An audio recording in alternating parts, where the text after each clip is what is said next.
mahalagang talakayan. Bakit ba dapat na maging matuwid ang isang tao o ang isang kapatid sa daigdig o lalong-lalo na Kung ano ang nasa ating isip at nasa ating puso, yun ang ating magiging way of life. At ang ating way of life ay mag-result into action. Bunga ng ating magawain.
Kauluwang naingatan.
Sa buhay na ito, ating natutunan gawing kalungkutan ang kaligayahan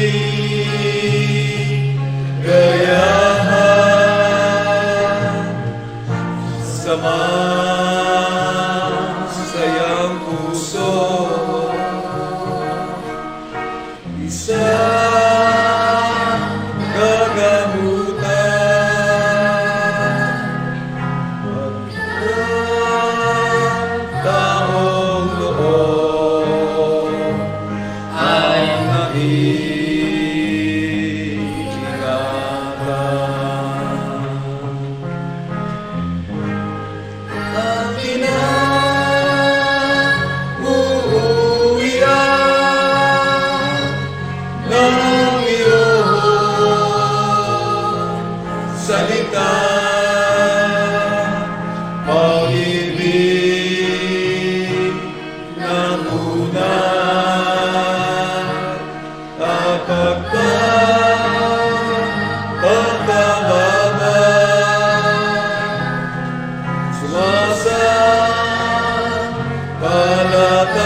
ating pong susunod na awit ay pinamagatang Kapatid sa Katotohanan, page 102.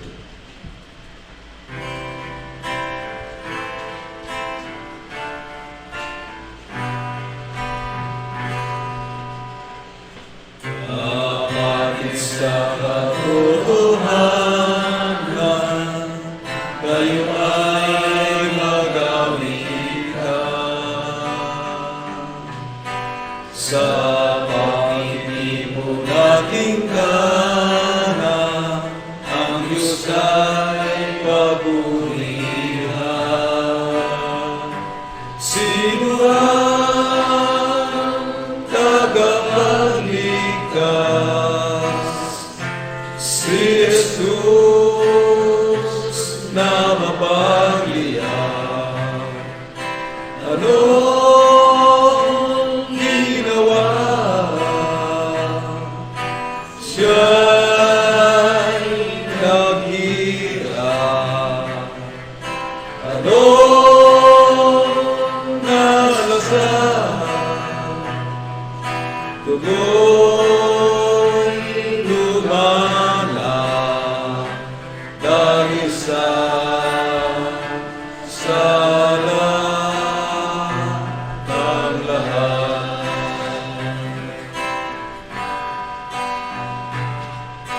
Si Kristo ang tanging pag-asa na huhugas sa sala.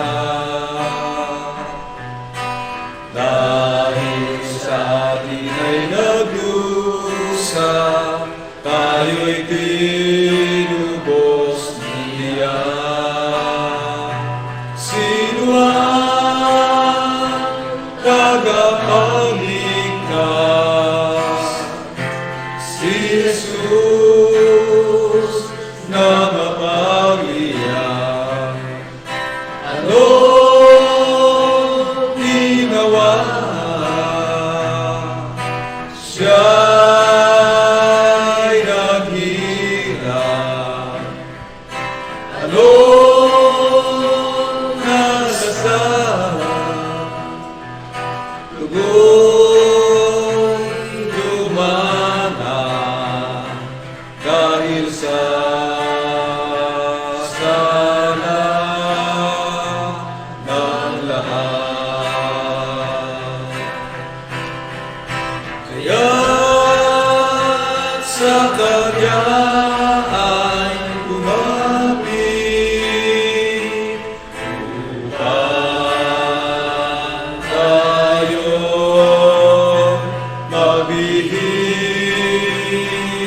mabihis. Pigaling at mga ligalig kay Kristo ay salin. Sino ang tagapagligtas? Si Jesus na mapagliyang. Anong ginawa? Siya'y naghirap. Anong nalasan? Tugoy lumana dahil sa sala ng lahat. Sa sala ng lahat. Next song po natin, Kaming Lingkod Mo, page 149.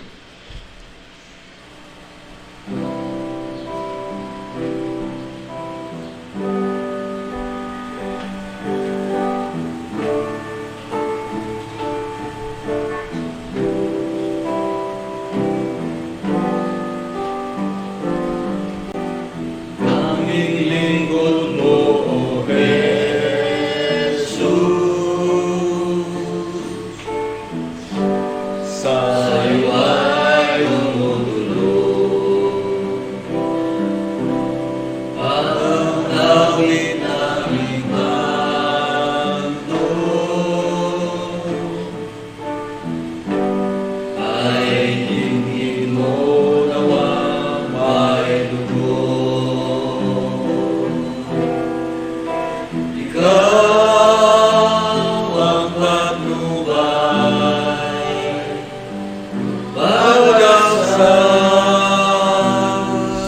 buhay.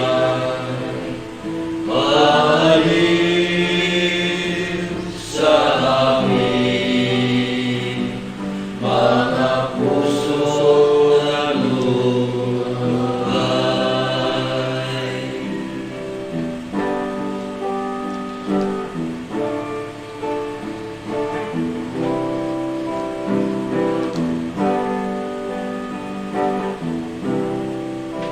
Kaming lingin mo ang bibig,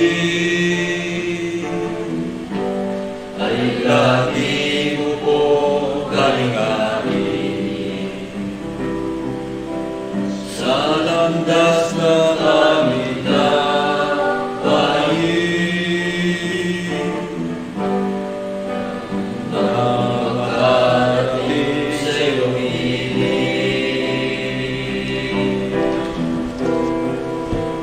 ikaw ang patnubay, pag-asa sa buhay.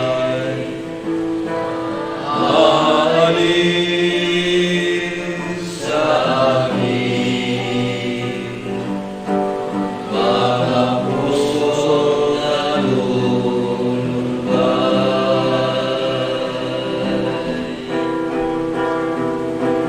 Ikaw ang patnubay, pag-asa sa buhay. Aalis sa amin, mga puso na lulubay.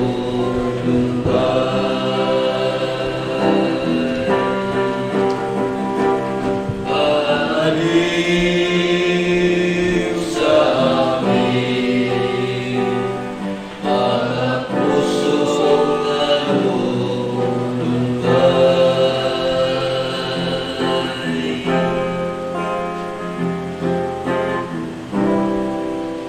Mga kabayan, ang ating pong paghuling awit, pinamagatang Pagpipigil, page 72.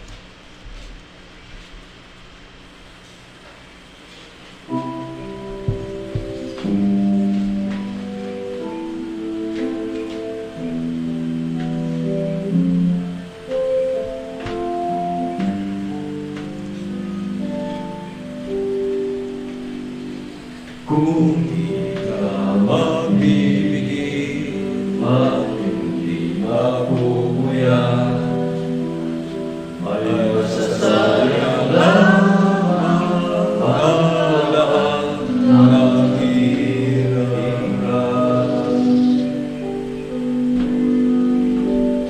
Ang anyo ng masasama ay laging kumakuhay. Layo ay sirain ang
naman ang lahat ng karisyon.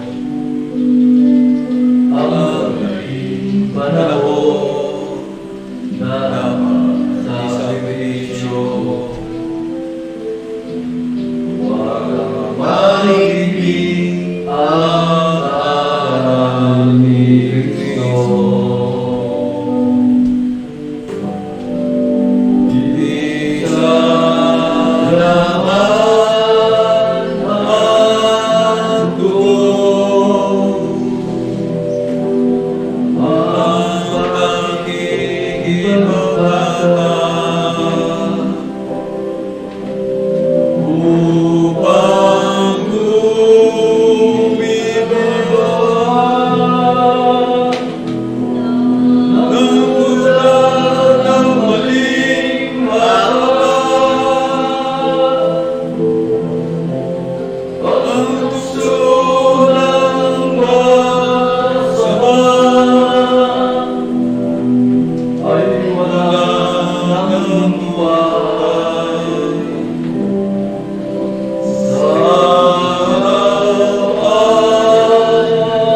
gabi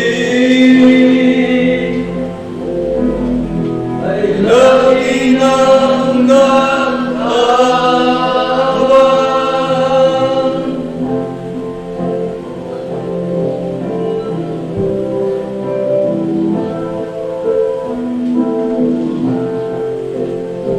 Mga kapatid, tayo po ay sama-samang tumindi at ipangimpa po natin ang ating mga sarili. Sama-sama tayo magsiyuko at tayo po ay mananalangin. Panginoon namin Diyos, amang banal at kapangyarihan sa lahat. Sa hapon pong ito, dakilang Ama, narito po kaming ilan po mga hamak at mga walang kabuluhan po mga alipin. Sama-sama po nakapanindigan sa iyong banal na harapan. Bagamat hindi po natitiklop ang aming mga tuhod, ay nangaypapa naman ang aming mga puso, kumikilala, tumatanaw na malaking utang na loob sa iyong dakilang harapan, sinasamba at pinupuri ka ng bawat iya sa amin ang naaayon po lamang sa Espiritu at sa katotohanan. Salamat Panginoon ng maraming sa napakaraming mga bagay na siyang dahilan na dapat namin ipagpasalamat sa iyo. Ang buhay at lakas na iyong ibinigay, ang biyaya na pagkain ng aming mga lupang katawan, ang mga pangangailangan sa isang linggong lumipas sa aming mga buhay ay iyong ibinigay. Ano pat ang lahat ng mga bagay na aming tinanggap, tinangkilik, naging kasiyahan ng bawat iya sa amin at mga pagkapalang walang sawang iginaw po sa amin ang iyong pagmamahal at pagmamalasakit. Ang lahat ng ito ay aming pinagkapasalamat sa iyong dakilang harapan. At ang higit sa lahat ay di po namin limot ipagpasalamat at amin pong alalahanin at kilalaning isang malaking utang na loob, ang katotohanan minsang pinapagliwanag mo po sa aming mga buhay. Ikaw ay aming nakilala na isang Diyos na lumikha ng langit at ng lupa. Nakilala po namin ang iyong bugtong na anak at sa pamamagitan ng kanyang kamatayan ay natubos kami sa aming mga pagkakasala. Hanggang sa ilipat po kami sa iyong banal na tahanang tinatawag sa iyong marangal na pangalan. Dakilang Ama, dahil lang po sa biyaya at kapalarang ito na naganap sa bawat iya sa amin na minsan sa isang panahon ng aming mga buhay, sapagkat sa bisa ng iyong ulat, ng iyong salita, ng iyong propesiya, sa bansang ito ay magaganap ang dakilang himala, ang liwanag at ang islap ng katotohanan ay darating sa iyong mga anak, sa iyong mga kaibigan, sa iyong mga inaring lingkod na tinatawag ng mga anak ng Diyos sa buhay na tinawag ng tahanan. Dakilang Ama, ginawa po kaming sangbahayan ng iyong banal na Espiritu. Hinirang mo po kaming kaharian ng mga saserdote na pinatasang maghain ng mga alay na ukol sa Espiritu. Dakilang Ama, sa pamamagitan ng iyong salita ay nakabilang kami sa iyong banal na tahanan. Dakilang Diyos, dahilan po sa biyayang ito na naganap sa bawat isa sa amin sa huling kapanahunan ito, ay wala po kaming maaaring ibayad o itumbas sa iyong mayamang kabutihan at pag-ibig sa bawat isa sa amin, kundi maliban na lamang po ang sa ganitong mga kaparaanan na sa tuwing dumarating ang sandali, ang oras ng aming pananambahan, ay magsama-sama po kami iyong mga anak na mabuklod ang aming mga puso't damdamin ng banal na kaisipang nagmumula sa iyo. Upang ikaw, dakilang Ama, ay pagsamasamahan namin purihin, dakilain, parangalangan namin at sambahin po namin ang iyong dakila at banal mo pong pangalan. Amen. Dakilang Ama, narito po ang iyong mga anak, ang aming kalagayan, ang aming buhay at mga pagkatao ay hindi po namin maaaring mailingid sa iyong dakilang kaalaman. Ang aming mga pagkapasya, ang mga naging gawi ng aming mga buhay, ang tinibok at hinaka ng aming mga puso. Ikaw ang makapangyarihang Diyos o sumisiyasa ng lahat ng mga bagay. Ngunit, sadyang narito po ang kalagayan at katalagahan ng pagkalikha mo po sa amin, na kami po iyong nilalang na may hina at marupok sa gana ng aming mga sarili na dingat na rin ay nakasumpungan mo sa mga pagkakasala, sa mga gawa na di naging marangal at kasakayon ng iyong dakilang kalooban. Dakilang Ama, nakikiusap po kami na upang sa hapon pong ito ng aming paghahain sa iyo, ang aming mga hain ay maging katanggap-tanggap sa iyong dakilang paningin, na maging samyo na nakalulugod sa iyong banal na kaitaasan, at upang kami po ay mga alipin po karapat-dapat na sumampitla at lumuwalhati ng iyong marangal na pangalan, ng aming po pakiusap at pamanhig. Nawa po ay igawad mo sa bawat tiya sa amin ang iyong banal na pagkapala, ang iyong banal na bendisyon sa galilinis at sa pagkapatawad ng lahat ng aming managawang mga kasalanan. Dakilang Ama, alalahain mo po ang iyong mga kinakasangkapan sa huling kapanahunan ito, ang natirang haligi ng pag-asa ng sangkatauhan ay maihatid ang iyong salita. Ang natirang kinabukasan ng tao ay makarating sa katotohanan. Ngunit sa pamamagitan ng iyong mga anak, magsisilbing haligi ng katotohanan na siyang naghahayag ng iyong mga salita. Sa panguna ng lalaking inalaga mo, ang kapatid na Rebel Santiago, kami na mga kasangkapan at katulong sa gawain na siyang inihal mo sa huling kapanahunan ito upang maghatid ng iyong mga katotohanan sa ganang aming mga sarili, ay tunay na wala po kaming magagawa kung hindi po kami aalalayan at iingatan ng iyong banal na pagkapala. At Panginoon, sa panahon ng pagkasangkapan po sa amin ay masambitla namin na may buong giting at kalinisan at kaliwanagan at kalakasan.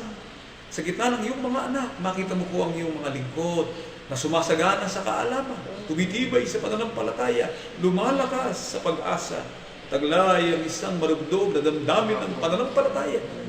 At naman ang kalagay ang aming kaharapin sa daigdig na ito, ay mananatili na mayroong isang bayan na nagkakaisa, na nagtutulong-tulong, na nagdadamayan bilang magkakapatid sa pagsisikap sa paghanap ng dakilang kaluwalhatian, ang maglingkod sa iyo ng buong katapatan, ang masunod ang lahat ng iyong mga kautusan hanggang doon sa oras ng aming mga kamatayan. Dakilang Ama, alalahain mo po ang iyong mga alipin na nagtataglay ng mabigat na karamdaman, ang pagkasiphayo, sakit at sakit, suliranin ng buhay, mga kabigatan ng loob, mga kahirapan ng aming mga pangkatawan dahil sa katandaan at dahil sa mga dumarating na karamdaman sa tao. Hindi namin maiiwasan. Siyamang inilagaw po kami sa daigdig na ito, sa daigdig ng kalumbayan at daigdig ng maraming kaligaligan at iba't ibang kahirapan at kalumbayan. Sa buhay na ito ay hindi namin maiiwasan at tiisin at harapin ang mga pagsubok ng buhay. Ngunit sa pamagitan ng iyong mahal na kapangyarihan na patuloy mo igagawad ay kami gagaling. Alakas ang aming pananampalataya. Huhusay ang aming pagtitiwala. Ang aming naramdamang sakit ay mapapalitan ng tibay ng kalooban. Sapagkat ang buhay at lakas ay nanggagaling sa iyo. Sa iyo pong kapangyarihan na halaman mo ang aming mga kalagayan. At tulungan na po sana ang aming kapatid na Luz Melinda Santiago, kapatid na Junior Santiago, kapatid na Leola Mangguba, ang aming kapatid na Pinis sa Cebu, ang aming mga kapatid na may mga kaidarma sa buhay at nagtataglay ng mga mabigat na karamdaman. Biyayari po sila ng kaginhawahan ng kanilang kaisipan. At ang bawat kaginhawahan na igagawad po sa bawat iya sa amin, ito naman po ay aming magagamit sa patuloy sa isang masiglang paglilingkod. Sa tuwing dumarating ang pagkakataon ng aming pagtitipon, ay taglay namin ng kasiyahan sa aming kalooban na ikaw ay aming awitan. Ikaw ay aming pamanhikan at dalangin at pasalamatan at papurihan dyan po sa iyong banal na kaitaasan. Dakilang Ama, tulungan mo po ang bawat iya sa amin. Sa daigdig na ito ay naharap kami sa iba't ibang mga suliranin ng buhay. Ang lumalala, ang pandemya na nakaka-apekto sa pamumuhay at pagdala ng buhay ng bawat iya sa amin. Ngunit nanalig po kami sa iyong pangako. Sa anong paraan, hindi mo po kami pabayaan at sa anong paraan ay hindi mo po kami pagkukulang. Kung kaya alisin mo po sa amin ang takot, pangamba, pag-aalinlangan. Ilayo mo rin po kami sa masamang espiritu na maaaring sumira ng aming mga pananampalataya sa mga kapahamakan, hindi lamang ng aming lupang katawan, kundi higit sa lahat ng aming mga paglingkod. Pagdilihin mo po kami na sa tuwi-tuwi na itaglay namin ang pag-asa sa buhay, ang masiglang paglilingkod, na ikaw lamang ang Diyos na aming sasambahin, Diyos na aming paglilingkuran at luluwalhatiin hanggang kami pinautang mo ng buhay at mga kalakasan. Dakilang Ama, sa oras na ito ay darako po kami sa pag-aaral ng iyong mga salita. Ang salita ng buhay na siyang aming pagkasamasamahan na ang magiging gabay namin sa aming paglalakbay sa landas ng kapalaran, sa matarik na kalbaran ng tiisin, sa malalim na baha ng buhay, sa mga malaking alam ng buhay na maaari sa amin ay dumating.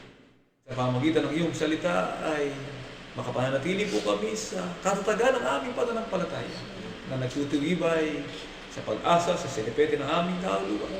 Sa pamamagitan ng aming Panginoong Jesus, patuloy namin maging kaagapay at sumasa amin sa lahat ng araw, sandali ng aming buhay at hanggang sa katapusan ng sanglibutan.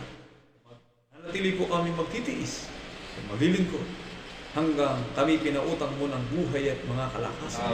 Maasa kami, Panginoon, ng iyong pagkapala at badal na bendisyon, gagawad po sa bawat iya sa amin, sa iyong mga alipin ng ibang bayan, sa mga lingkod po na nasa tahanang iglesia sa kanilang bahay, sa mga military barak, sa mga lupaing malayo na nararating ng pamahayag na ito. At ang mga lingkod po at mga anak na hindi pa namin kasama sa madalagawain ito. Maging ang mga nanghihina namin kapatid, ay ipasbasan mo rin po sila at bahagi na ng iyong mga pagkapal. At ang lahat ng ito hinihiling po namin. Ang pangalan po lamang at karapatan ng itong pong anak, si Jesucristo na aming dakilang tagapagligtas. Papatuloy tayo mga kapatid sa ating bunalagang panin. Sa mga sandali pong ito, ang isang mahalagang pagsapon na ating pagkasama-samahan. Bigyan ito pahaya kung bakit isang masamang babala sa buhay ng kapatid sa iglesia ang magtanim ng galit o puot laban sa kapatid. Yung galit na tinutukoy po ay tinatawag na puot. At ito pong puot galing sa salita Ingles na enmity. Enmity is a noun and hostile state between two enemies. Ito po ay kalagayan ng dalawang nag-aaway o kawayan. Enmity, puot. At ang salitang enmity ay galing po sa Latin word na enemy. Enmity, enemy. The Latin word enemy, mga kapatid, ay mayroong root word na enemy. Salita po enemy is inimikos. na Latin ng poot, inimicus, na binubuo po ng dalawang salita which means in, not, amigos, not friend. Amigo, amigos, Latin, Spanish, amigo, friend. Inimicos, not amigos, not a friend. Kaya, kung hindi mo friend, hindi mo best friend. Kung hindi mo best friend, hindi mo friend, siya ay iyong enemy. Nagahari sa iyo ang enmity o damdamin na merong kang kalabang na darama sa iyong kalooban o damdamin ng paglaban sa isang katunggali. Kaya, ang Biblia po ay nagpapakilala ng salitang galit. Ano po ang uri ng galit o poot na ipinahihintulot ng Diyos sa kanyang mga lingkod? Sa IDB, na hinilikha po ng kasamaan upang mapanatili ang liwanag ng aral ng Diyos sa kanyang buhay. Ito po sa aklat ng Efeso 4 at talata ay 26, atin pong pakinggan. Kayo mga galit at huwag kayong magkasala. Huwag lumubog ang araw sa inyong galit. Ito po ay uri ng galit na hindi po ipagkakasala. Sapagkat ito po ay uri ng galit na hindi magdudulot ng poot. Minsan, ang magulang lagi nagagalit. Baby, ba't ba ako lagi nagagalit sa nanay mo? Minsan ganun po, nanay mo, magulang mo, nagagalit, hindi po siya napapoot. Ang leader, nagagalit, hindi po siya napapoot. Kaya sabi ng Biblia, kayo magagalit at huwag magkasala. Meron po kasing galit na ipagkakasala at yan po ang ating paksa na tinatawag na poot na hindi dapat itanim o maghari sa buhay ng isang kapatid sapagkat ito po ay magdudulot ng isang masamang babala sa kanyang buhay. At ano po ang halimbawa ng pagagalit na hindi naman ipinagkasala? Kaya kayo magalit at huwag magkasala. Marcos 3:5 at 4, ganito po ang ating masisiguro mga kapatid. 3:5 at 4. Na aklat ng Marcos. Sapagkat madalas na siya'y 3:5 at 4. At nang siya'y lumingap sa kanila sa palibot-libot na may galit, si Kristo raw ay lumingap, tumingin, palibot-libot na may galit. Bakit? Sapagkat hinalungkot niya ang katigasan ng kanilang puso. At sinabi niya sa lalaki, iunat mo ang iyong kamay. Iunat niya at gumaling ang kanyang kamay. At sinabi niya sa kanila, katwiran baga ang gumawa ng magaling sa araw ng Sabat o ang gumawa ng masama, magligtas ng isang buhay o kumatay, dadapot sila'y hindi nagsiimi. Ito po yung pagbatikos na ginagawa ng mga Hudyo sa ating Panginoong Heso Kristo. Kaya nang binabatikos nila ang ating Panginoong Heso Kristo at sinasabi ng ating Panginoong Heso Kristo ang katotohanan, sila po hindi nagsiimik sapagkat ang kanilang puso ay nagsitigas. Ang kanilang puso, ayaw nilang sumampalataya, ayaw nilang maniwala, ayaw po nilang magpakababa, ayaw po nilang pailalim sa katotohanan. At dahil po sa ganung kalagayan, ang ating Panginoon Kristo'y nakadama ng galit. Sabi po ba, kung siya'y nagalit, siya'y nagkasala, at meron pang isang radikal na galit na ginawa ang ating Panginoon Kristo nang siya po ay tumungo sa templo. Ano po nangyari doon sa encounter in the temple? The encounter in the temple of God sa panahon ng nangangaral ng ating Panginoon. At siya po ay pumasok sa templo. Ano po ang kanyang natuklasan? Ano yung nangyari doon sa templo at sa palibot ng templo ng Diyos? 21:12 hanggang 13 na aklat ng Mateo, pumasok si Jesus sa templo ng Diyos at itinaboy niya ang lahat na nagbibili at nangamimili sa templo. Sabihin templo, ano yung templo? Bahay, dalanginan. tahanan ng pangalan ng Diyos, na doon dapat na sambitlain ang kanyang pangalan, na doon dapat gawin ang isang mahalagang pagharap at pagkapakababa sa Diyos. Pero ginawa nilang trading center. Trading. Bakit? Sapagkat templo na naging trading center, bakit may trading? Sapagkat doon sa templo, merong namamalit ng salapi, money changer. Sa templo, meron pong mga upuan na nagbibili ng mga kalapate. Baka rabbit. Kung meron rabbit dun, baka may nag-iitinda pa ng rabbit. Bakit kasi po yung mga kalapate, yung mga hayop ng araw, kailangan po yan sa pag-o-offer, sa offering. Kasi sa panahon ni Meses, sa relihiyon ng mga Hudyo, pagpasok nila sa templo, meron talagang portion doon ng tinatawag na lugar para maghandog ng mga hain na sinusunog, yung tinatawag na sakripisyong handog. Kaya kadalasan po sinasakripisyo ng mga karniyong mamamayan ay mga kalapati. Pag walang kalapati, mga inakay na bato-bato. Ngayon siguro, sabi ng mga pare, mahihirapan pa kayo magbenta sa labas ng simbahan. Dito na kayo malapit sa daan sa simbahan. Maglagay na lang kayo dyan ng upuan, maglagay na kayo dyan ng dulang para sa inyong pagkapalit ng pera. Sabi ng ating Panginoon Kristo, nagalit, itinaboy niya ang lahat na nagbibili at nangamimili nangmamalit ng salapi at ng mga upuan na nagbibili ng mga kalapati. Sinabi niya sa kanila, nasusulat, ang aking bahay ay tatawaging bahay panalanginan. Dapat ginagawa ninyong yuhid ng mga tulisan. Bakit tulisan? Ang tulisan po kasi ayat sa gusto mo ay hold upin ka nun kasi kung ang kalapate at money changer nasa loob na ng simbahan, hold up ka doon kasi hindi ka pwedeng hindi bibili. Pagdaan mo doon, bibili ka ng pang-alay. Hindi magiging kusang handog mo, hindi magiging kusang loob mo, sapagkat sa ayat sa gusto mo, bibili ka sapagkat nasa loob ng templo. Mga kapatid, kaya anong ginawa ng ating Panginoon Kristo? Siya po nagalit. Itinaboy niya ang lahat na nagbibili. Pag sinabi itinaboy, may dula. Pag itinaboy mo ba, anong mangyayari? Babagsak yung talagang itinaboy.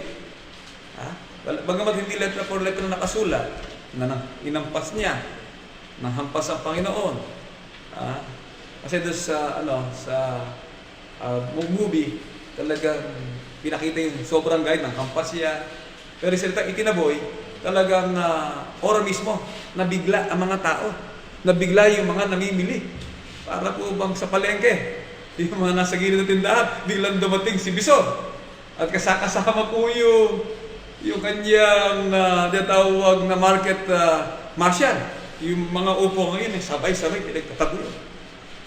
Pinagkukuha yun at dinala sa sakayan ng tinatawag na sasakyan ng marshal. Ganun po ang nangyari. Sa ating Panginoon talagang nagulat ng tao sapagkat nakita nila kung paano magalit ang ating Panginoon. Ngunit kung siya may nagalit dahil sa katigasan ng ulo ng tao, kung si Mehis man ay nagalit, kung ang magulang man ay nagalit sa tao, sa kanyang mga anak, ay hindi ang ibig sabihin siya'y nagkasala. Kaya meron pong kasalanan, meron pong galit na hindi ipagkakasala at merong galit na nagresulta ng kasalanan. At ano po ang galit na nagresulta ng kasalanan? Yon ang tinatawag na puot. Puot. Paano ka nakadarama ng puot? Paano natin masabi na ang galit ay hindi puot? Ang galit na yung nadarama ay hindi puot. What is puot? It is an enmity. And an enmity ay not friend. O in an opposite, a hostile state between the two enemies. Merong nagaganap na awayan. Mga kapatid, saan po nagmula ang awayan? nagsimula ang awayan. Awayan na magkapitbahay, awayan na magkumare, awayan na magboyfriend, awayan na magkapatid, awayan sa negosyo, awayan ng individual na kalagayan, awayan ng mga tribo, awayan ng mga grupo, awayan ng mga bansa.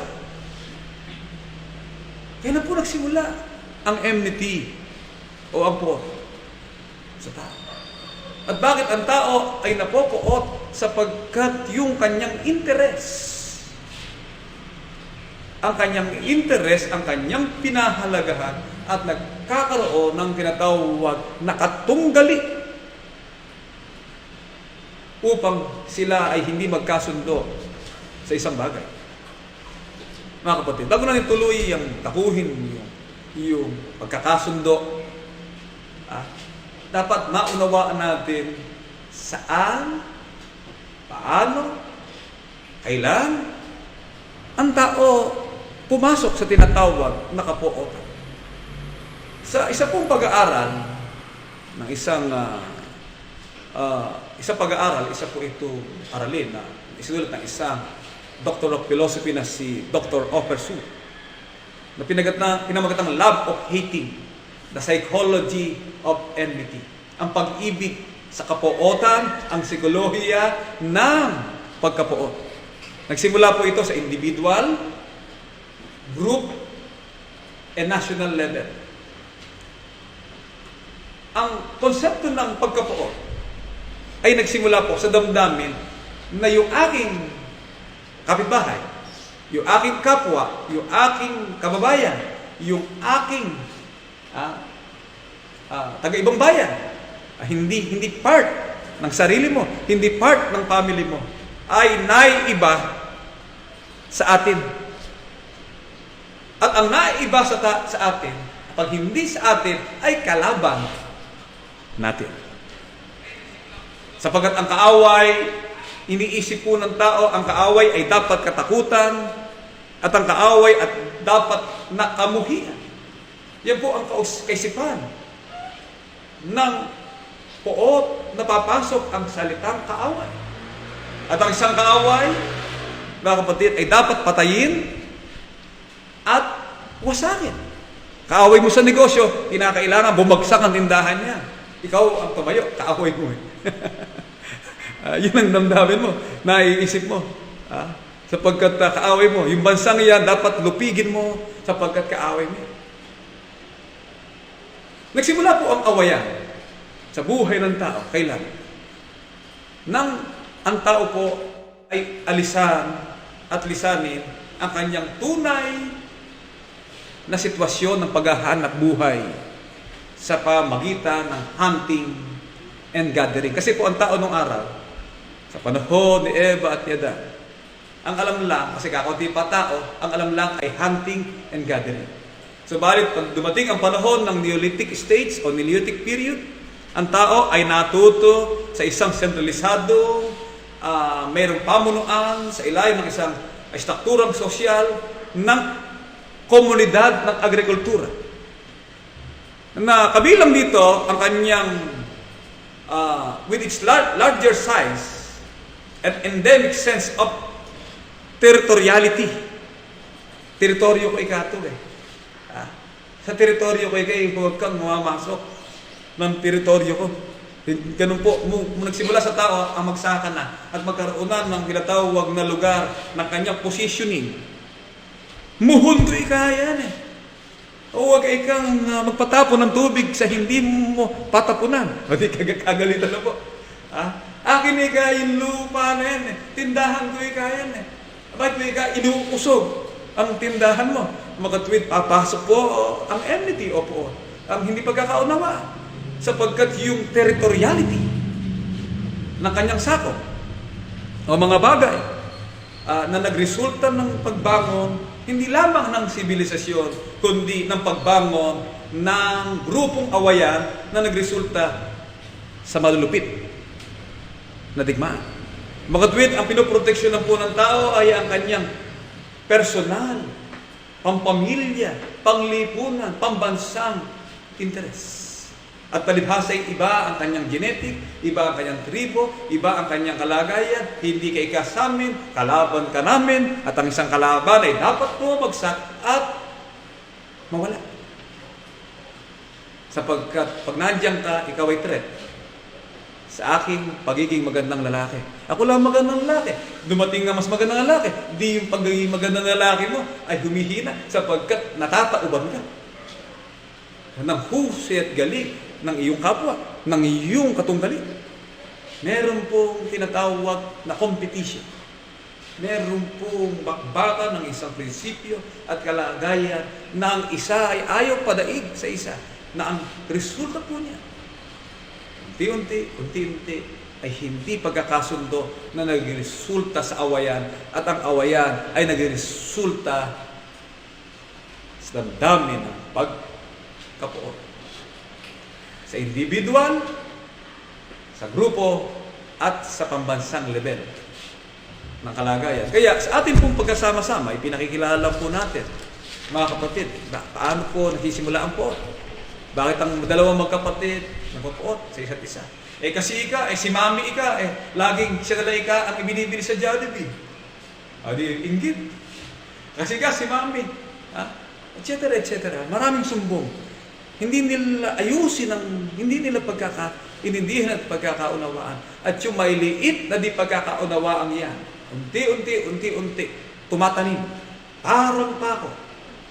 Na habang tumatanim, palapat ng palapat, ang pagkakatanim nito ay hindi na mababali pa ang kaisipang, ikaw ay aking kaaway, at ang isang kaaway ay dapat malipol.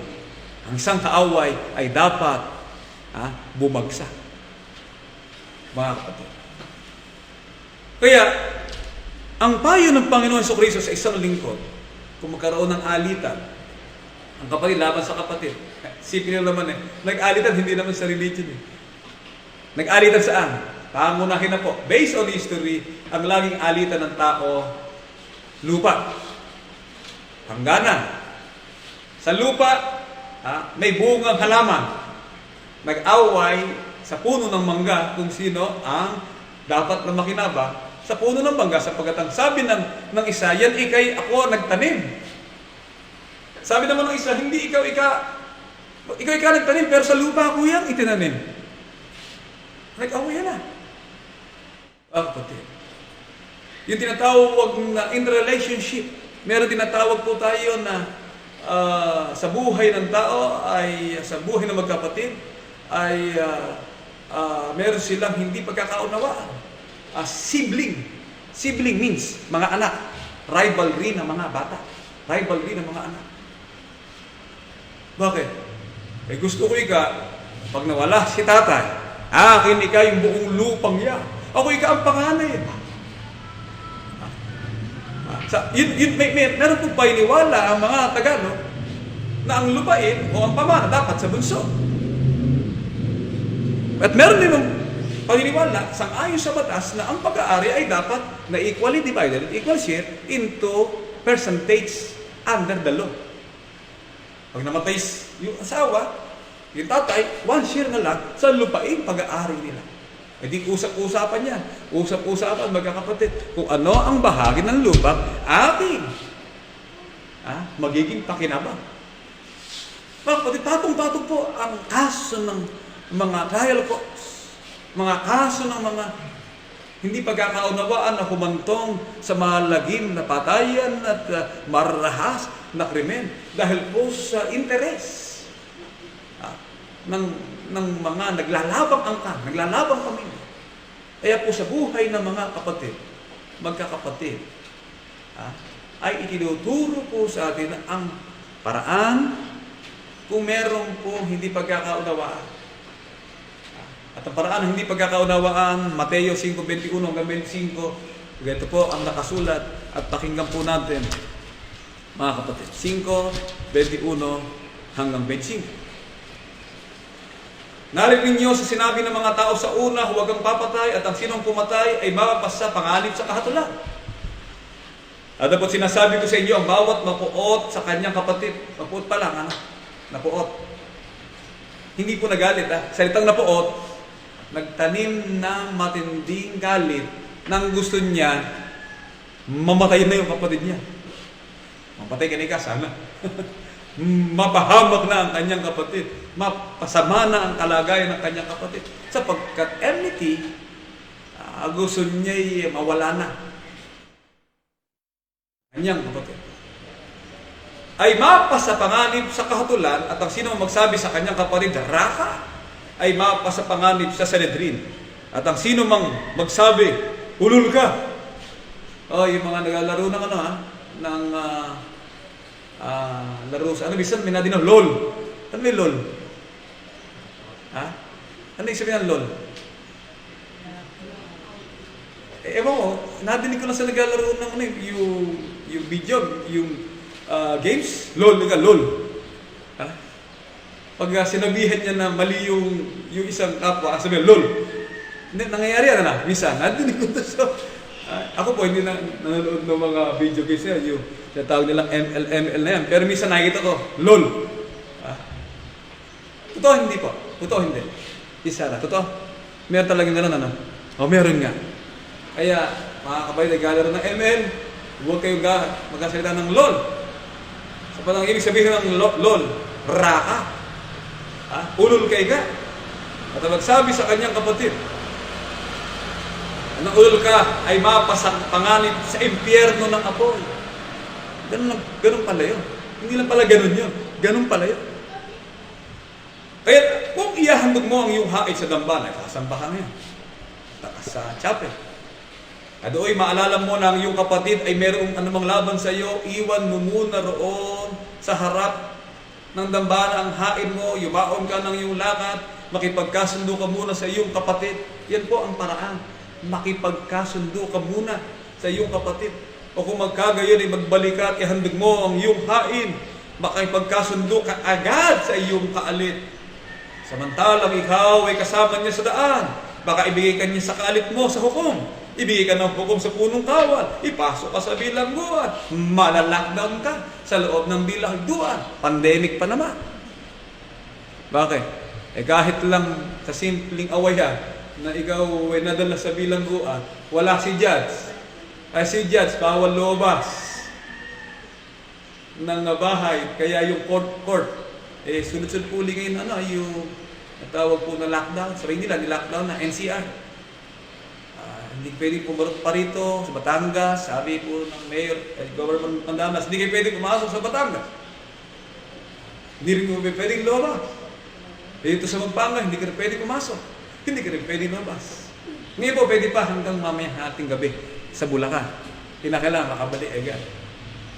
ECQ, hindi ka pwede mag-travel kung hindi essential. Hindi ka naman frontliner, hindi ka government official. Inabutan ka kayo ng kaso. Dahil sa hindi ka agad nakipagkasundo, mahal-lockdown ka. Gagahos ka ng malaki. Sa ibang talata nga ng Biblia, hanggang hindi mo mapagbayaran ng katapos-tapusang beles. Kaya kung mag-isa kaso natin, sabi ng court, magkasundo kayo. Oo, okay kami. Sa tinatawag na settlement. Sapagkat sa rule of law, meron tinatawag po na amicable settlement, the first provision ng anumang hindi pagkakaunawaan. Na the both parties are willing for an amicable settlement. Lagi po ganyan, settlement. Sabi ng kalaban, hindi ka kami makipagkasundo. Pwede hindi nga. Ano po ang nangyari ngayon? Sabi ng hukom, tapos na yan, ibabalik na yan sa Regional Trial Court of Regional Trial Court of Malolos. Babasahin na dyan kung ano ang narapat, magkano babayaran mo, anong lupa ang hukunin sa iyo. Yan po, ganyan na mangyayari sa iyo. Kapag nagkakaso ka, hindi ka agad nakipagkasundo sa iyong kapatid, gagasos ka ng malaki. Mga abogado naman Isa po, ayaw ng mga abogado, natapos ang kaso. Yung ating mga kapatid sa IDBCG, mga lawyers, gusto nila tapos agad. Pag gumawa ka na sa bahay, dapat share agad, settlement agad. Ay yung kaso po namin, sa kaso na magkakamag-anak, hindi naman po sa iglesia. Sa site po ng Dr. Sota Maria, sabi ko sa tiyahin ko, pamigay mo yung lupang yan. Worth 7 million pesos, pamigay mo yun. Tapos ang kaso natin. Pamigay po namin, tapos na. Pag kasi nagbigay ka, pag ikaw ay naging maganda ang loob mo, pinagbigyan mo ang iyong kapatid, kamag-anak, nakipag-settled ka, ang ganda po huminga. Yung harmony ay babalik sa iyo. Yung harmony. Sabi nga ng matandang, hindi bali kung hindi mo maging kaibigan, ay huwag mo lang maging kaaway. Sapagkat ang kahulugan ng kaaway, ipagdarasal ka niya na mamatay ka na. Ang gusto ka ng kaaway, makita ka lang. Ay gusto na, masagasaan ka na. Sana kayo, masagasaan ka. Di ba ba, nadinig ko natin? Dahil kaaway. Mga kapatid, kaya sa atin po, sa loob ng IDBCJ, ang gagawin po ng magkakapatid na hindi nagkasundo. Noong araw po, yung dalawang kapatid hindi nagkasundo. Sabi nung ate, mas maganda ako sa iyo. Sabi ng muso, hindi ka, mas maganda ako sa iyo. Ay, nakagalitan mo. Ate, magkasundo nga kayo. Pares kayo maganda. Kaaway lang kayo kung sino mas maganda sa inyo. Di ba? Lagi nag-aaway natin yun eh. Yung dalawa magkapatid na yun eh. Lagi nag-aaway kung sino mas maganda sa kanila. Ang ibig sabihin po, mga kapatid, settle na. Pag meron kayong conflict, sa buhay po natin, hindi may iwasan ng conflicts. Conflict ng pamilya. At nag-resolve po yan sa interest.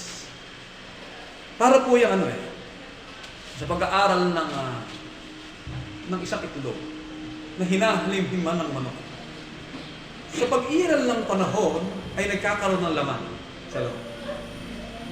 At habang umiinit ang halimhim ng manok, ang itlog pong ito'y napipisa at nagkakaroon ng revolution within them, sa loob po. Parang isang mag-asawang namuhay ng payapa sa isang ektaryang bukid, na nangarap ng magandang kinabukasan ng kanilang mga anak at kinabukasan ng kanilang pamilya, na makapagtayo ng isang maayos, isang maginhawa, isang mapayapang tahanan na busog sa lahat ng bagay at nabubuhay ng payapa. Ngunit ang mag-asawang ito sa pag-iral ng panahon ay nagkaroon ng 7 anak. At ang mga anak na ito ay nagkaroon na ng mga manuga.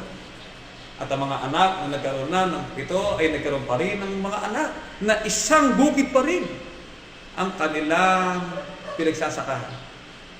Ano ang mangyayari sa huli? Kung doon pa rin sila kukuha, kung doon pa rin sila nangangailangan ng kanilang mga pangailangan, it's a natural cause na magkakaroon po yan ng gulo sa loob ng tahanan. Sapagkat sila hindi nagkaisa, napapagkasunduan ano ang makabubuti sa isa't isa. Nagkaroon sila ng kanilang sariling kilos at galaw, sa kanilang personal na interes. Ako'y ka ang matanda, as malaki ka ang share ko, aking mamanahin. Ganyan po, mga kapatid, ang nangyayari. Sa magkakapatid, sa IDBCJ, hindi may iwasan. It is a part of life. It is a human factor na tumutubo ang awayan ng magkakapatid sa maraming bagay. Bakit? Mula sa mamanahin, mula sa aariing lupa, mula sa mga bahagi na may pakinabang na meron siya. Kapatid, diyan po nagsisimula ang hindi pagkakasundo. Kaya ang sabi ng Biblia, makipagkasundo agad. Magpatawaran sa isa't isa, magbigayan, magtiisan. Kolosas 3:13. Ganito ang ating may siguro, mga kapatid. Ganito po ang mahalagang pahayag. Dahil nakasulatan 3:13. Magtiisan kayo sa isa't isa. Kapag sinabi magtiisan, itiniis mo. Kabisado mo naman ugali ng kapatid mo. Di ba? Ikaw, David, kabisado mo ugali ni Job, di ba? Si Job, kabisado mo ugali ni David.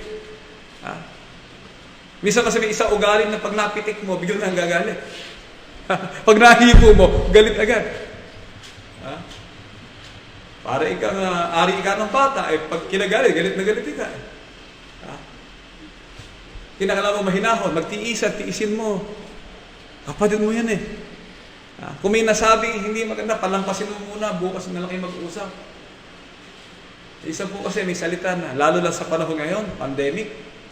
pasok na naman na maraming hindi pagkakasundo. Kasi po, nadidiplit ang needs ng tao sa panahon ng pandemic. Hindi ka makagalaw, naiipit ka. Kagabi nga, uminit ng ulo ko, na madinig ko, bawal muntas sa lugar na pagkatrabahuhan. Maniningil pa naman kako ko ng malaking halaga. Hindi ka ako makakapasok. Uminit ang ulo ko, hindi naman ako nagalit. Sisingilin ko na. Hindi pa ako makasisingil kasi bawal pumasok. Ha? Tapos yung mga taon mo, kinakailangan bayar mo ng bayaran. Kasi nagkatrabaho sila para sa'yo. Hindi ka naman makasigil. Ano po ang mangyayari nun? Ha? Iinit talaga ulo mo.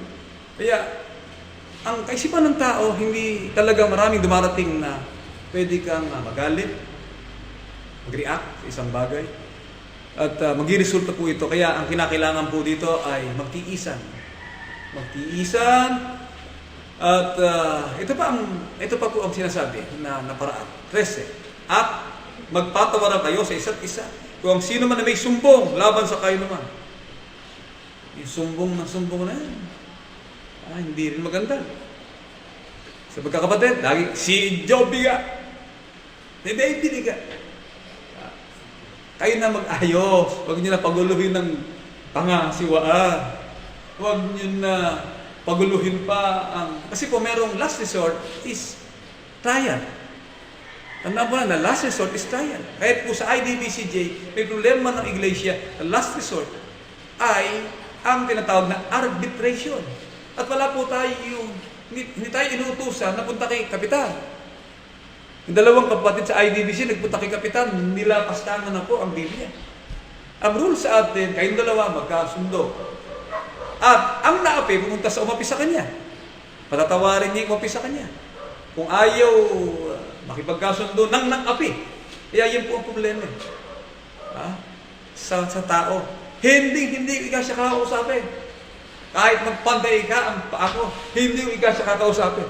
Paano masusunod na sabi ni Kristo na ang naapi, ang pupunta sa naapi? That is mediate arbitration. Ang tawag po doon ay conciliation. Conciliate, dalawa lang kayo. Mediation, kung ayaw makipag-asundo, tawagin mo si tatay, o ang matanda sa tahanan, o matanda sa church, para pag-usapan ang mediation, o pagkakasundo na win-win solution. Walang nanalo, walang natalo, hating kapatid. Mga kapatid. Yan po ang isang magandang paraan. Mediate. Settle. Sabi sa tiyahin ko, ilan ba nakuha namin dito, Lo? 3. Pamigay mo 7. Nakatatlo na tayo. Nakapangalan na sa'yo. Nakatipid ka naman ako. Pamigay mo 1. Pamigay mo 7 lupa ng magandang posisyon. Ay, nagagustuhan na. Tapos, pag pinatakupan ng pinatakbo sa korte yan, patayin ka na. Kaso pa rin yan. Namamanahin ng mga anak mo. Kaya po, settlement. Laging pakipagkasundo. Laging pagtitiis. Kung kaprasong bagay lang, ipaubayan mo. Mga kapatid, sapagkat mahalaga po dito yung kapayapaan. Hindi lamang ng magkakapatid, kundi ng komunidad. Sapagkat, gaya nga po sa sinasabi sa kasaysayan, the cause of enmity ay ang tinatawag po na interest based on territoriality. Yung teritoryo ko. Bakit di ka musog? Doon ka sa muhong ko. Laging nung ganun. Di ba kapay na roli? Diyan nung araw sa mga lupa-lupa, nagkamali kasi ang survey ng gobyerno, lalo sa Calabarzon. Mahirap mag-ari ng lupain dyan. Bakit? Walang titulo lupa dyan. Dahil nga nung sukatin nung surveyor, tinatawag ng kadastral, laging ang sukat nila nakahiwalay dun sa original na posisyon ng tao. Kaya, ang daming kaso. Kaya, diyan nagsimula ang revolution, diyan nagsimula ang tinatawag na insurgency sa pamamagitan ng mga awayan, sa pagsakop ng teritoryo. At yan din po mga kapatid, ang problemang kinakaharap ng bansang Pilipinas. Kasi na yung mga Chinese, nagpapadala ng nagkapadala dito ng meron silang tinatawag na vaccine diplomacy. Bibigyan namin kayo ng vaccine. Tuturukan na kayo. Sabi na, kailan po kayo magkapaturok? Hindi, nagpunta po sa inyo yung mga taga-barangay. Bibigyan daw kayo ng vaccine. Tatay ko, tutulong ko lang 1 linggo, pero ayaw niya. Sabi ko, sayang, sa akin na lang. Kasi po sa 1 linggo, ay galing kay Bill Gates yun. AstraZeneca. 2 lang naman mamatay sa 100. Yun po ang binabasa ko, 2 na namatay. Hindi naman siguro kasali sa 2. So, 2 sa 10,000 o 2 sa 1,000,000. Hindi ka naman siguro kasali doon. Yung Sinovac, galing sa China yan, vaccine, maganda rin yan, lalo na kung libre. Kasi kailangan po sa mga nagpunta sa palengke. Kasi problema ng kalusugan. Ngayon yung mga Chinese, nito, nandiyan po sila sa West Philippine Sea at sinasabi nila na nananakop na ating teritoryo. Sa pag-aaral ko po, matagal na nilang gusto sakupin ang Pilipinas. Sa panahon pa ni Lim Ang Hong, noong 15th century.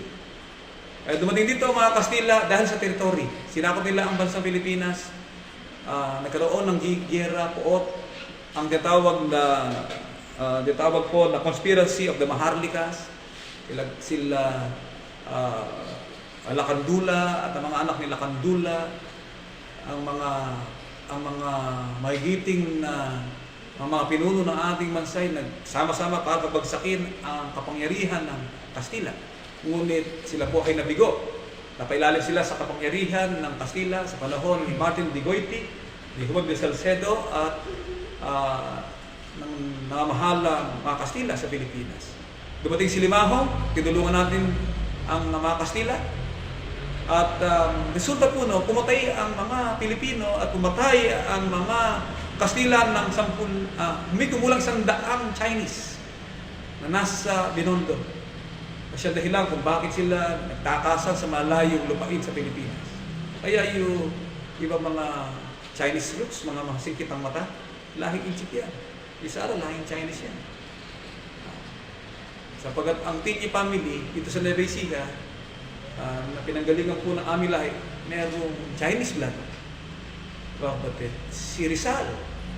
Hindi natin alam. Iba natin, kasi may percentage ng Chinese ang mga Pilipino, 10 to 15% Chinese. At nang matalo po si Limahong, dahil sa si Limahong ay kagalit ng ruling party ng China, siya po ay natalo sa digmaan sa Parañaque, then lumipat sa Pangasinan, nagtayo doon ng teritoryo, natalo siya doon uli, at siya po ay tumakas hanggang sa siya ay napatay sa digmaan.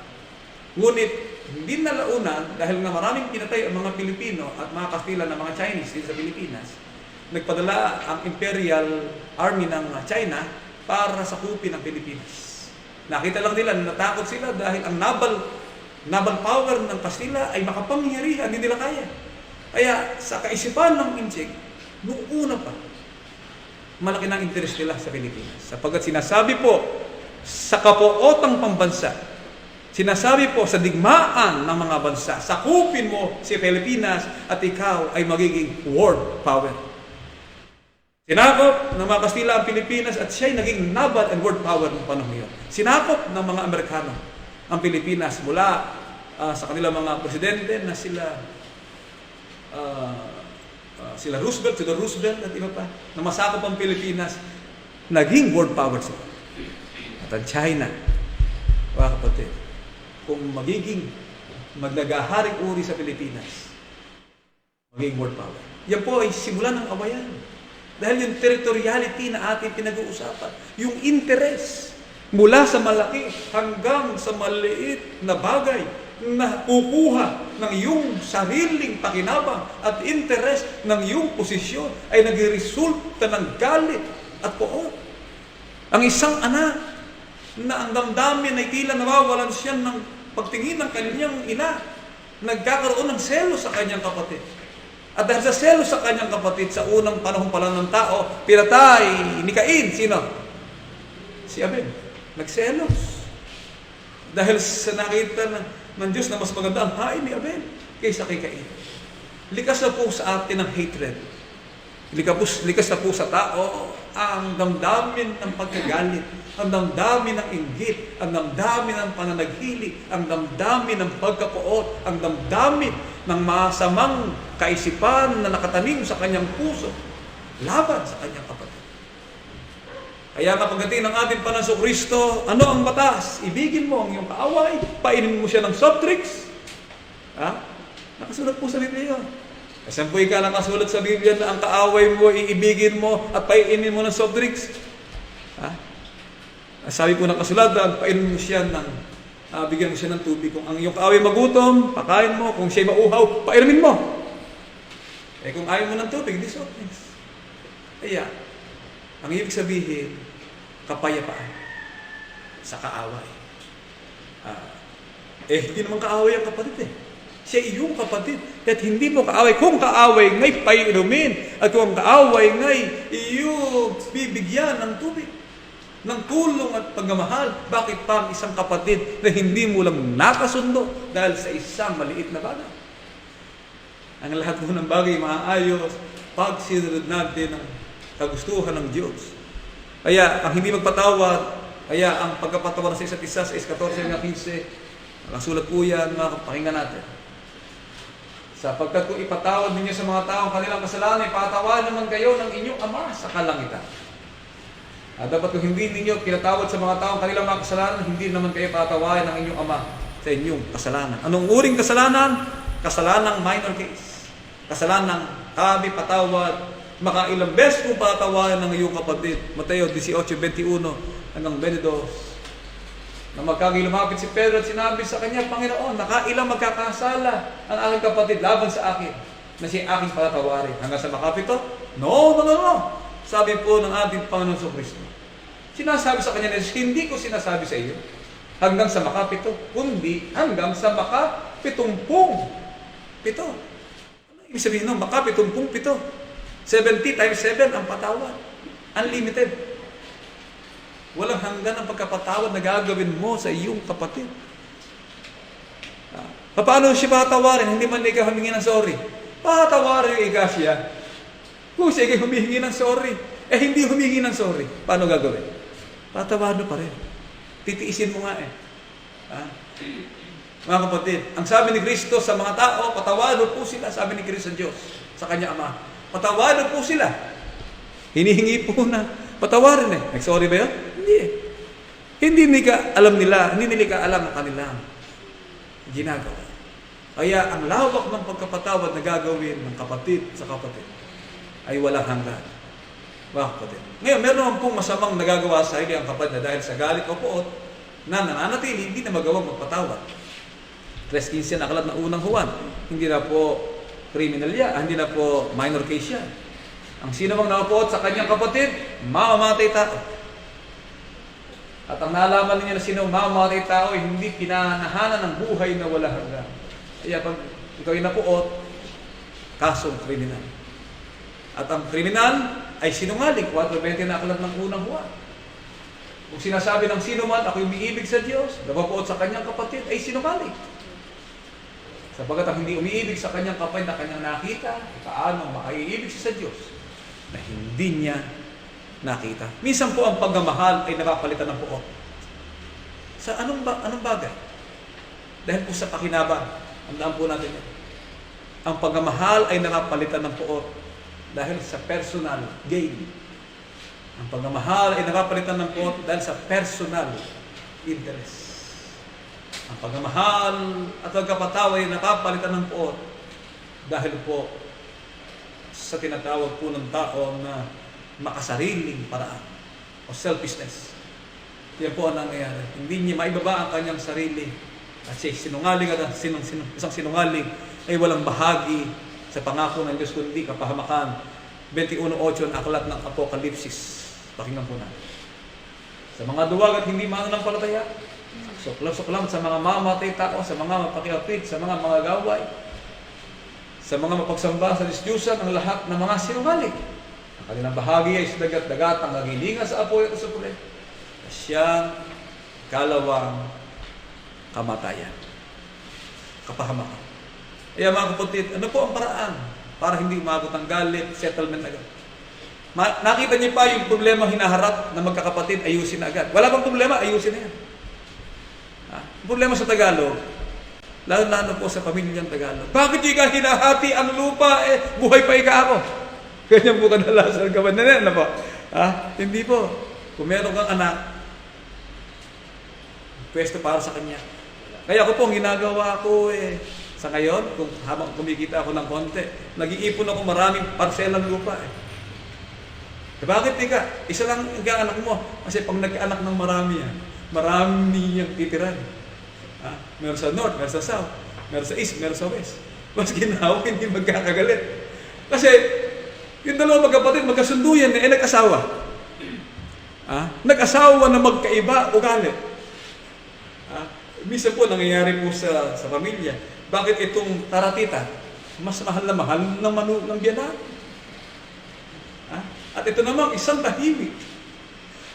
Na ang ginagawa ay puro pag-aayos ng bahay ay hindi mahal ng biyanan.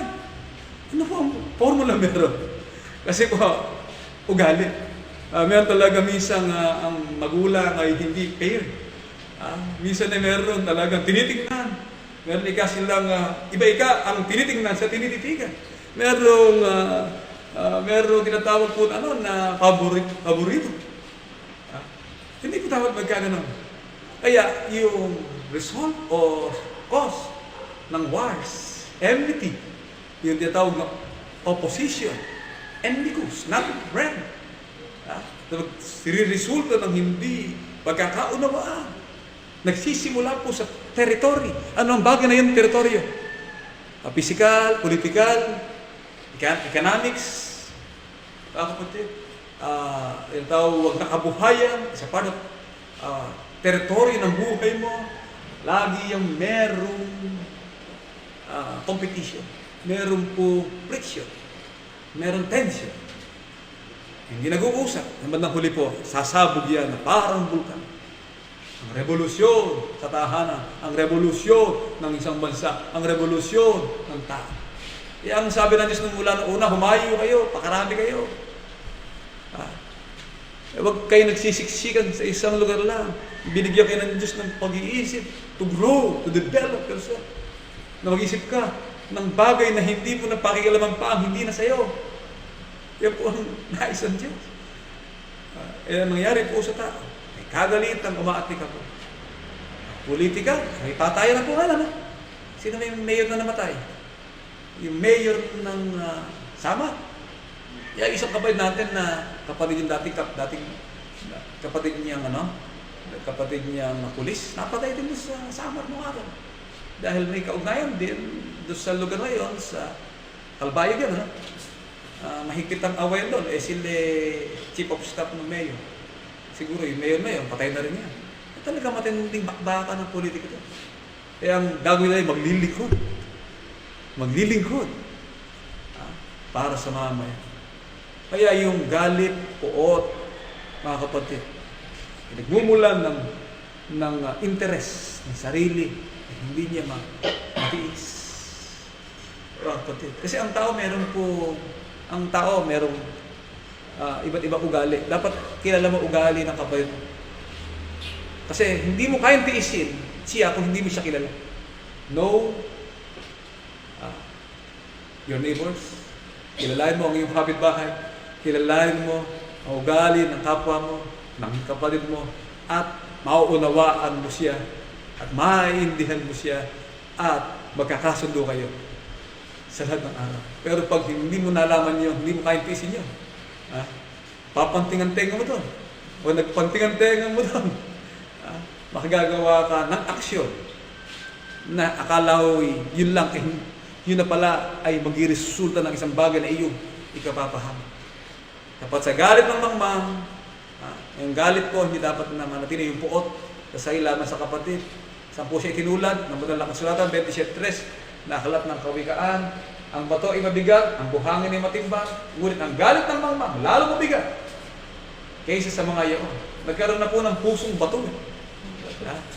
Naging bato na ang puso sa kabigatan ng loob. 18:7, nakalat ng kawikaan. Dahil sa ang kamangmangan po ang naghari sa buhay niya. Ganito ang nakasulat, ang bibig ng mangmang ay kanyang kapahamakan at ang kanyang mga labi ay silo ng kanyang kahulugan. Kaya ang mahalaga po sa tao, kayang pigilin. Kaya niyang pigilin ang alin? Ang dila niya. Kaya niyang pamahalaan ang temper niya. Ang utak niya. Ako po nung araw, magagalitin eh. Nangyari po sa buhay ko, lilipulin ko lahat ng kaklase ko eh. Sa Manggahan Building, Abay na Arnold. Anong grade ka na ba na? Nabalitado ba yan? Nabalitado ka ba na Arnold? Ako, ang heroes of Manggahan. Bakit? Kinupkup ko yung buong eskwelahan. Yung buong kwarto na yan. Walang lalabas. Pagkapatay ko kayo lahat. Sabi ko sa mga kaklase ko. Kasi po noong araw, ako si Palos. Yung pumapasok sa elementary, tatay ko, ganda na ano yan eh. Tawag na magandang sombrero. Usok-usok si Palos. Eh maganda, kulay puti po yung sombrero. Bagong gising ako. Galing sa tinda. Lagi ako natutulog sa paligid ng araw pagkapasok. Eh pagpasok ko, pag-upo ko, pinag-agawan ng mga babae. Hindi ko alam ng mga babae nag-agawa. Yung iniingatan ko si Palos at ngayon hinaharap hindi ko makita.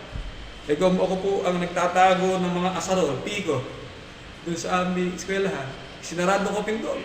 Pagpapatay mo ako yung lahat. Talagang dala-dala ko yun. Pag hindi nyo inilabas, yung aking si Palos, yung sombrero, mamamatay ko yung lahat. Hiyawan mo yung mga estudyante, grade 3 sa Manggahan Building. Na-principal po ako nun. Ay yung galit po, mabigat ang galit. Ang galit po yung resulta ng kamangmangan, kabigatan ng loob. Ang ibig sabihin ay hindi mo kayang pamahalaan ng utak mo. Ikaw ba'y may utak na makitid, wala kang, hindi mo kaya siyang pamahalaan. Kaya yung kinakalang control our emotions. Ano po? Pamahalaan po natin ang ating isip, ang ating pagkatao sapagkat maghiresulta po ito ng kapahamakan. 18 talks nakakalap ng kabigaan. Ang mangmang ay walang kaluguran sa pag-uunawa, kundi maihayag lamang ang kanyang puso. Yung reaction, yung emotion, maihayag ang puso niya. Yung burst of anger. Kapatid, ay dahil sa inihayag niya, yung nararamdaman niya, hindi niya naunawaan ang resulta ng gagawin. Kaya napuno po ang ating mga bilangguan ng mga kriminal. Napuno po ang ating mga munisipyo, mga municipal jail, at hanggang sa bilid prison ng mga taong karaniwan po'y ang kaso po ay dahil lang sa sila'y na bigla. Karamihan po yan.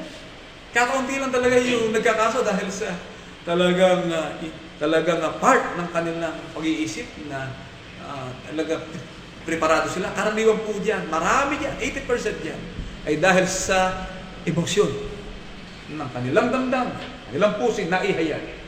At hindi nila nakontrol ang kanilang pag-iisip. Ang galit at poot ay hindi dapat na manatili sa ating mga kapatid. Sapagkat hindi po yan makabubuti sa isang naglilingkod sa Diyos. At kung tayo po ay may damdaming magagalitin, ang unang payo ko po sa inyo, pumunta kayo sa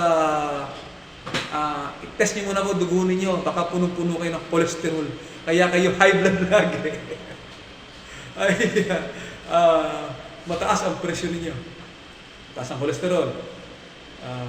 Treat your blood and will treat your temper and treat yourself. Tatay po ngayon, nandiyo yun. Mahinahon, nasa dugo pala ulit. Malagi malapot ang dugo. Nakita ng doktor, lapot ika ng dugo mo. Maging magagalitin ka lagi. Bibilis ang takbo ng presyon mo. Nung nakita ng doktor, ito ika ang maganda dyan. Pampahinahon. Malabnaw na dugo at hindi malapot. Treat our blood and treat ourselves. Maging mahinahon po tayo. May isang po, result po yan ng physiological na kalagayan ng tao. Yung tension, yung problema sa buhay, yung kalagayan ng ating environment, katawan, nag-resulta po yan ng sakit at disease. Kaya lahat po yan ay dapat nating kapag-aralan at para tayo maging mahinahon, ito po ang pangunahin bago sa dugo.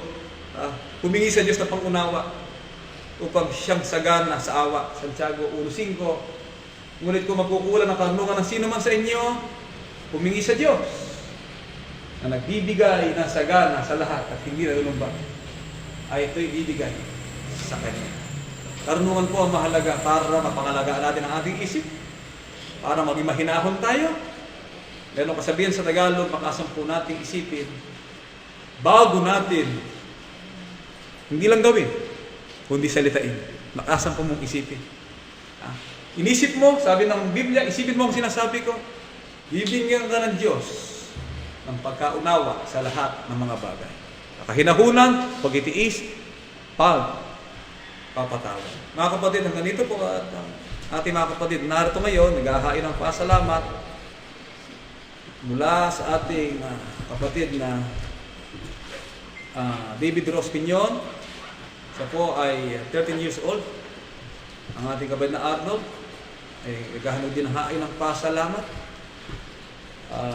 Ang ating mga kapatid na Jeremy, Raquel, Riel Manggubat, dahil po sa kapayapaan, kaligtasan, maayos na kalusot, maayos na hanap buhay. Naroon pa rin sila sa Taguig. Ang ating mga kapatid. Hindi na pwede pumasok bukas, ano? Sila kahit na, Meralco, pwede pa rin. Yung malls, bawal na. Sa Manila, construction, bawal. Essential lang ang pinapayagan. Kamana Diobed, Manggubat at Mildred, sila po ay pinagkalaban ng malusog, malakas na pangatawan, patuloy na paggabay, proteksyon. Sa Batangas City pa rin sila, sister. Tama?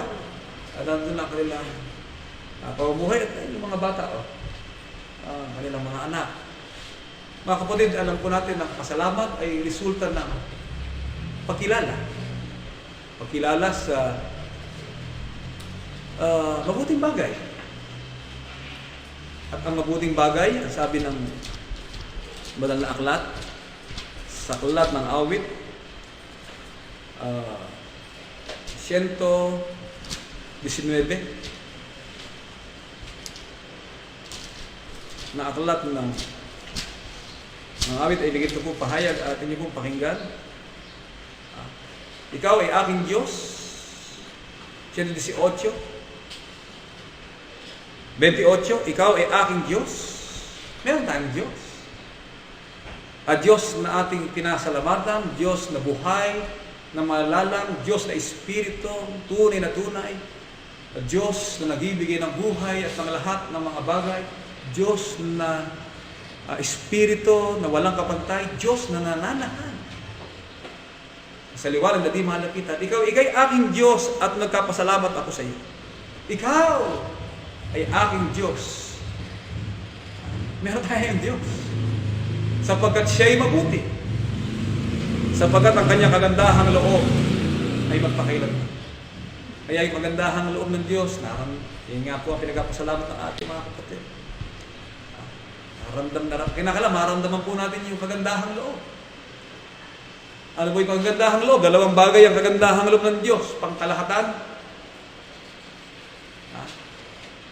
Siya nagbibigay ng buhay, ng hininga, ng lahat ng bagay, pangkalahatan.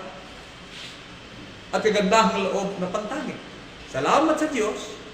Sabi ng Biblia, dahil sa iyong kaloob, o di kaloob ng Diyos. Kagandahang loob ng Diyos na di masayod. Meron pong kagandahang loob ng Diyos na di masayod. What is the meaning of the word di masayod? Di malirik. Di mababantayan. Walang hanggan. At alin po yun, mga kapatid? Yung kayamanan. Yung kayamanan na tinanggap ng bawat iya sa atin. Hindi po tayo mahirap. Pinayaman tayo ng Diyos sa lahat ng pananalita at lahat ng unawa. Kaya kung pinayaman tayo ng Diyos sa lahat ng pananalita at naunawa, alin po ang ating naunawaang mahalagang bagay?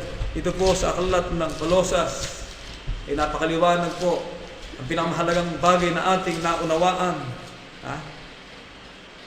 na siyang dahilan ng ating ibinagkapasalamat, mga kapatid. Na siyang dahilan kung bakit tayo po ay nagkapatuloy sa ating gampanin ng pananampalataya at paglilingkod.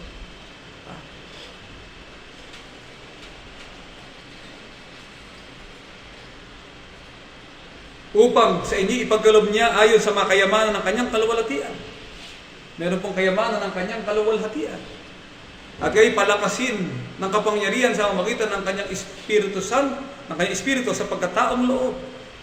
Na si Kristo'y manahan sa inyong mga puso sa pamamagitan ng pananampalataya upang kung kayo'y mag-ugat at magtumibay sa pag-ibig ay lumakas upang matalastas pati ng lahat ng mga banal. Kung ano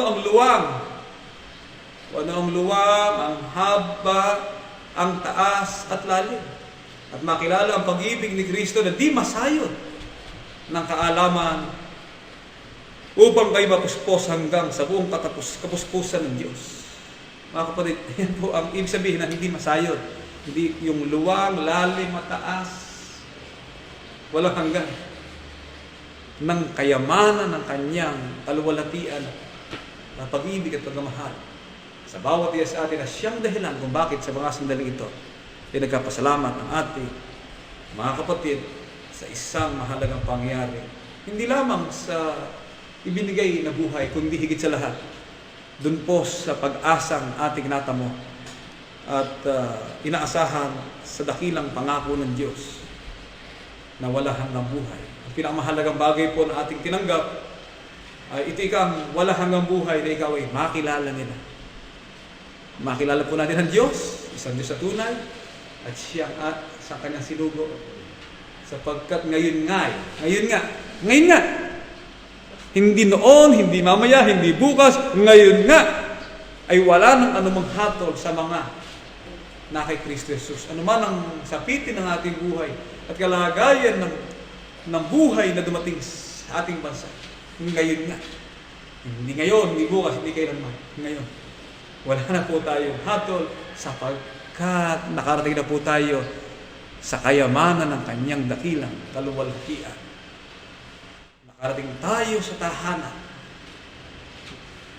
na kung saan ay nilaan niya sa mabuting kapalaran. Ganito po tayo sama-sama tumindig at bago po ang lahat, kumarito po kayo mga kapatid sa bisa ng karapatan na pinagkatiwala ng Diyos sa kanyang kinakasangkapang mga bangaral. Gagawin po ninyo ang basbas ng kanyang mga pagpapala. Palain nawa kayo ng Panginoon at ingatan kayo.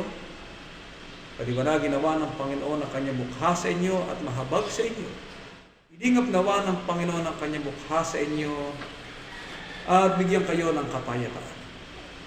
Mga kapatid, tayo po isama-sama tumindigan. Tayo po ay mananalangin.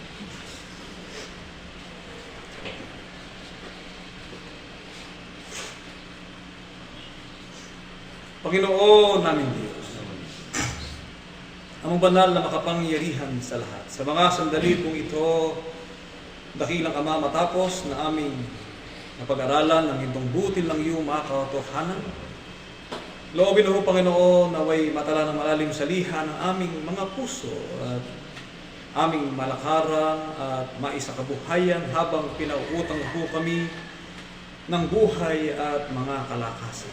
Salamat, Panginoon, maraming salamat po sa karapatan na ipinagkaloob po sa bawat iya sa amin na hanggang sa mga sandali po ito ay nagagampanan po namin ng mahalagang bahagi ng aming mga paglilingkod. Sa magitan ng unawa at kaalamang binigay po sa amin ay naging malilinis na kami sa aming mga kalagayan at hindi lamang kami pinatawad mo sa lahat ng aming mga pagkukulang. Iginawag mo pa rin po sa amin sa oras na ito ang iyong mga pagkapala, ang iyong bendisyon, ang kaluwalhatian, ang iyong dakilang kapangyarihan. Dakilang Ama, sa amin po pagdako at paghihiwalay ng magkakapatid upang pumaroon kami sa mga tahanang dako na aming patutunguhan. Palibhasay, ito po ang kalagayan ng aming paligid. Ang aming ginagalawang buhay ay nasa panganib, sa kalusugang banta sa buhay ng tao, ay naniniwala po kami, Panginoon, na ang lahat ng bagay ay mabuti para sa amin. At mula po rito ay magagawa naman namin ang pagkakataon na habang nasa amin ito ay magagawa namin ang isang masiglang paglilingkod na pag-alaala sa iyo, pagluwalhati sa iyo, ang pagsisikap na gawin namin ng mabuti para sa aming kapatid at nararapat para sa aming kapwa upang mabuhay kami na mapayapa, na walang anumang sino mang kaaway, kundi ang aming kaisipan at damdamin ay magawa namin sa pag-ibig at pananampalataya. Magmingming kami ang liwanag na sa amin upang mapatunayan dito po sa silong ng langit ay minayo mga anak na tinatawag sa iyong marangal na pangalan ay karapat dapat sa isang kaganapan ng iyong pangakong buhay na walang hanggan. Nalahain mo po ang aming mga kapatid na naghahain ng pasalamat, ang aming kapatid na Arnold Galvez sa pagsapit ng kanyang kaarawan, ganun po si Kapitan David Ros Pinyon, ang aming kapatid na ang mga kapatid namin, pamilya ng kapatid na Jobet Manggubat at ang pamilya ng kapatid na Jeremy Manggubat. Sa oras na ito ay inaalala po nila, ginugunita po nila ang mabubuting bagay na patuloy mong ipinagkakaloob sa kanilang kalagayan. Kami naman, dakilang Ama, ay umaasa na inaari po sa iyong mataas na sinapunan ng kanilang mga paghahandog. Ang haing kalugod-lugod na katungkulan ng mga saserdote nag-aalay ay magsilbing katunayan, naging totoo ng kanilang mga gawa sa aklat na kasaysayan ng kanilang buhay ay mapatala ang isang magandang simulain, ang magandang pangyayari na magpapatotoo ng aming kalagayan. Pagdating ng araw, ay karapat dapat kami sa iyong pangakong buhay na walang hanggan. Dakilang Ama, tulungan mo po sila, alahain mo po sila, gabayan mo po sila sa lahat ng araw at sandali ng kanilang buhay at paglilingkod. Naalaman mo po, Panginoon, ang kanilang kalagayan, biyayaan mo po sila na mabuti at magandang kapalaran. At sa gayon ay mananatili. Nandito po sa silo ng langit ay makakasama namin palagi na magwawagayway ng bandila ng katotohanan na maghahayag ng iyong dakilang karangalan. Maasa kami, Panginoon, na pinatatawad na rin po kami sa lahat ng aming mga nagawa mga pagkukulang. Ang iyong bendisyon ay laganap sa lahat ng iyong mga anak sa bawat dako mula sa iyong munting pangasiwaan hanggang sa kalit itong bunsong tangkilik ng iyong mga anak. Ang iyong pagkapala at badal na bendisyon ay patuloy mong igagawad sa bawat iya sa amin. Ang lahat ng ito hinihiling namin sa pangalan ni Jesus na aming dakilang tagapagligtas. Amen. Kung ating amin sa ating nami po kami na iyong alipin at maging isa sa iyong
Panginoon, aming Diyos na makapangyarihan ka po sa lahat na nagbigay po sa aking mga kamay.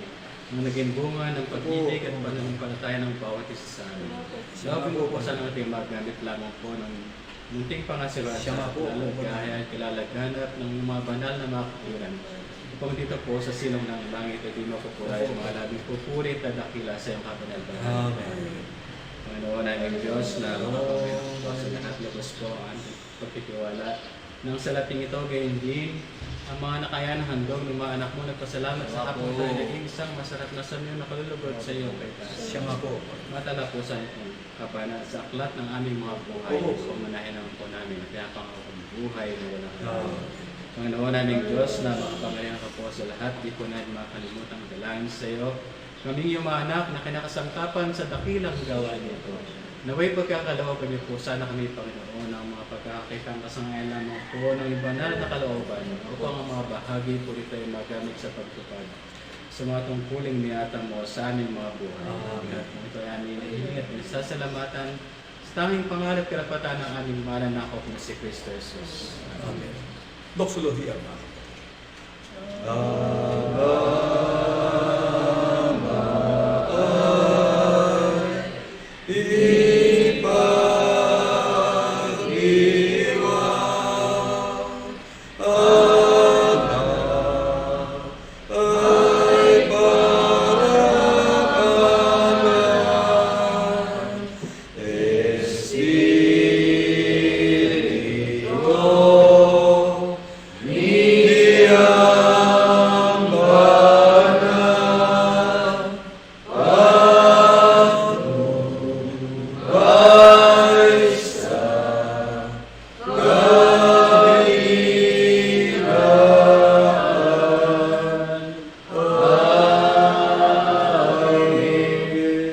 At ngayon, sa misa ng karapatan, ay pinagkatiwala ng Diyos sa kanyang kinakasangkapang mga bangaran, naway tanggapin natin ang wala hanggang pag-ibig ng Diyos amang suma sa mga langit, ang kanyang biyaya, pagliligtas, kapayapaan ng pag-ibig, at ang pakikilakip ng kanyang banal na Espiritu na maghari sa ating mga puso. Wala ngayon at magpakilanman. Mga kapatid, ang tutulungan natin si Stanning ba? Ngayon na. Pero dati okay na, di ba? Si Stanning lang ang tutulungan Opo, natin. si Stanning na po. Okay na po tayo sa dalawa. May dalawa. Yung naunang dalawa, sis Bailey at saka sis. Ano siya Eli? Ay, okay na po ba tayo sa dalawa? Di ba tulungan ka ba ni Eli? Ayos na rin. Okay na yun. Ang sabihin, tatlo tayong nakaraan, ngayong huling linggo, isa lang, ikaw ba ng taning? Ah, Yun lang. Yung namatay natin kapatid.